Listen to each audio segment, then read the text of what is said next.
In today's video, I want to talk about Castaway, which is my favorite Tom Hanks movie, and I even made a story about it, although a lot of the characters' names are different, so just sit back, relax, and enjoy another story I made about a few months ago, Castaway, by yours truly. My name is Logan Insco. Ever since I was 8 years old, I loved to draw and make up stories. I've written hundreds of stories before, but this one is based on my favorite movie, Castaway.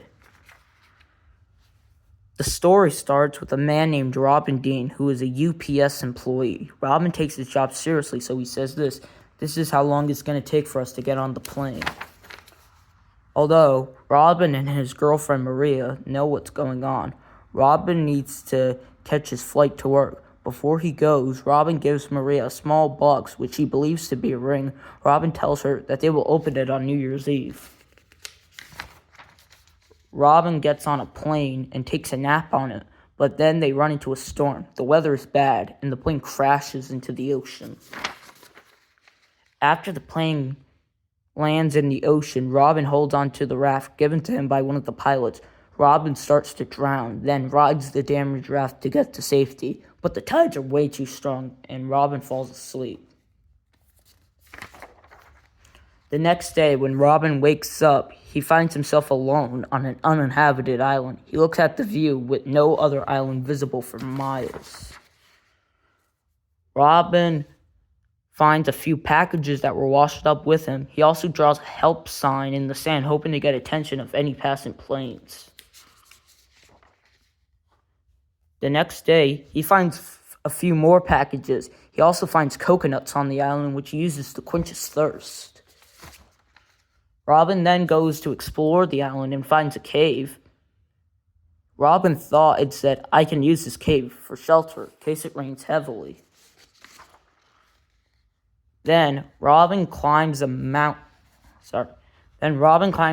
to get a better view of the island, although he sees something moving in the water, so he rushes down to see what it is, but it is the dead body of the pilot. Robin makes a pit and places the dead body of the pilot inside it. Robin writes the pilot's name, his birth, and his death as a resting place.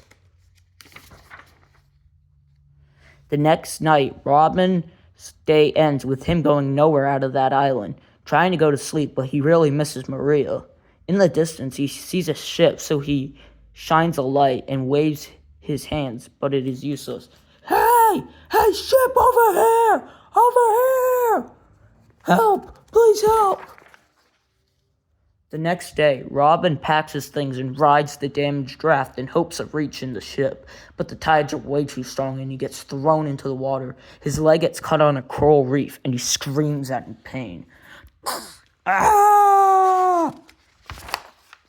Defeated by the day, Robin goes back to the island and it starts to rain heavily. Robin enters the cave, which he discovered a few days back. The next day, Robin opens the packages, hoping to find something useful. One of the packages, he finds a volleyball, skating boots, and a dress. With the help of the boots, he can now cut coconuts easily, and he uses the dress to catch small fish to eat. Robin opens all the packages except for one, which has angel wings on it. Robin decided to keep it unopened for his motivation to stay alive and deliver the package to its rightful owner. Robin finally makes a small tent and tries to light fire. He tries for hours and hours, but gets no success. He gets a cut on his hand, which finally breaks him. He throws everything inside it, shouts at the top of his lungs. Then, Robin finds his blood-stained handprint on the volleyball. Robin makes a face on the volleyball and sets it down to make it look like he was never alone. Robin is still trying to make fire. Then it finally appears. Robin gets happy and starts to dance around the fire. He finally had something to be positive about. Robin cooks a crab on the fire and eats it, all while talking to the ball. He names the ball Bert, and Robin is happy to eat something other than coconuts. The next day, Robin gets severe pain in his teeth, so he uses a rock and the skating boots to get his teeth out, but loses consciousness in the process. 2 years later. It's been 2 years since Robin has been stuck on that island. Robin isn't the same as he looked a few years back. Robin's hair and beard have grown massively, and Bert has also changed a lot. One night, while Robin is sleeping in the cave, he hears something from the outside, and when he finds it, it is a broken piece of a door. Robin sets it up, thinking about what to do with it. Then Robin gets an idea. Robin has calculated the time. They're currently in May, and Robin tells Bert that they're getting out of there in July.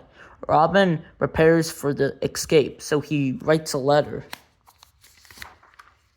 The time has finally come. Robin boards the raft with Bert. Robin says goodbye to his island. Robin is happy and spends more days on the raft, hoping it would sail him back home. But Robin doesn't know more problems are heading his way. He doesn't have a drink of water, and he doesn't have food to eat. So he drinks the rainwater collected by the raft, and he catches small fish to eat. One night, it starts to rain heavily, and Robin holds onto the raft for his dear life. Now the raft's in very bad shape. The next day, Robin can't find Bert. He uses one hand to hold onto the raft and the other to get Bert back. But Bert has drifted further away. Robin loses hope of getting him back. Robin gets sick and cannot even move. Then a plane flies by and spots Robin. After all of this, Robin finally gets saved. His pilot said everyone thought he was dead, so they held a funeral for him. When Robin lands, they held a party for his return. Then he meets a fellow that introduces himself as Maria's husband. Robin is sad. The woman he kept and thought of while on that island had married someone else. Even though Maria married someone else, he still wanted to see her. So he knocks on the door, and when she opens it, she immediately kisses him.